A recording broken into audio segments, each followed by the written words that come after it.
High, আমি Priyanka, Priyanka's cooking passion চ্যানেলে আপনাদের সবাইকে স্বাগত। আজ আমি বানিয়ে দেখাবো চিড়ের মোয়া। তাহলে দেরি না করে দেখে নিন মাত্র দুটো উপকরণে কত সহজেই বাড়িতে একদম পারফেক্ট চিড়ের মোয়া তৈরি করা যায়।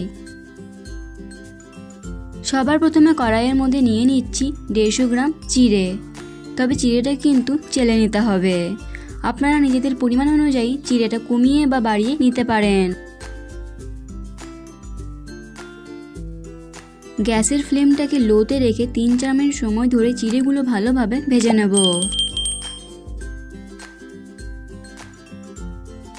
চিড়েগুলো ভালোভাবে ভেজে নিয়েছি। দেখুন চিড়েটা হালকাতে প্রেস করলে কত সুন্দর ভেঙে যাচ্ছে। এবার চিড়েগুলো একটা পাত্রে ঢেলে রেখে দেব। এই কড়াইয়েই দিয়ে দিচ্ছি সামান্য জল আর 150 গ্রাম গুড়।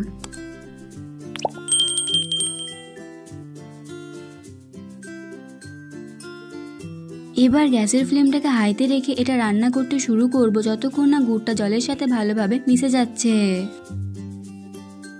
গুড়টা সম্পূর্ণ জলের সাথে মিশে গেছে। এবার এর মধ্যে দিয়ে দিচ্ছি 1 চামচ গোটা মৌরি। এবার গ্যাসের ফ্লেমটাকে মিডিয়ামে রেখে এটা নাড়তে নাড়তে রান্না করে নেব। চ্যানেলে যদি আপনি নতুন হয়ে থাকেন তাহলে ভিডিওটি দেখতে দেখতে আমার চ্যানেলটি সাবস্ক্রাইব করুন এবং পাশে থাকা বেল আইকনটি অন করে দিন আর নতুন নতুন ভিডিওর আপডেট পাওয়ার জন্য। প্রায় 3-4 মিনিট ধরে এটা নাড়তে নাড়তে রান্না করলাম। এবার গ্যাসের ফ্লেমটাকে লোতে করে দিচ্ছি। কিভাবে বুঝবেন গুড়ে পাক দেওয়া হয়ে গেছে? প্রথমে বাটিতে সামান্য জল নেব, তারপর জলের মধ্যে দিয়ে দেবো সামান্য গুড়ের মিশ্রণ। দেখুন গুড়টা খুব সুন্দর জল থেকে উঠে আসছে, কিন্তু জলের সাথে মিশে যাচ্ছে না। মোয়া বানানোর জন্য গুড়ের মিশ্রণটা ঠিক এরকমই দরকার।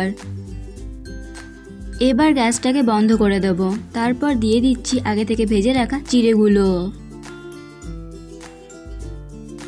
চিড়েগুলো ভালোভাবে গুড়ের সাথে মিশিয়ে নেব।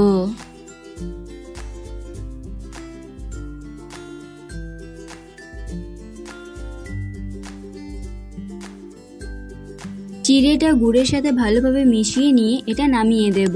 তারপর মোয়া তৈরি করব।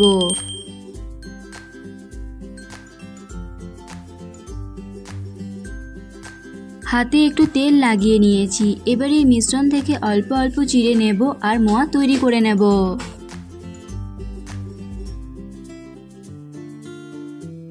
নিজেদের ইচ্ছা মতন মোয়ার সাইজটা বড় বা ছোট করে নিতে পারেন।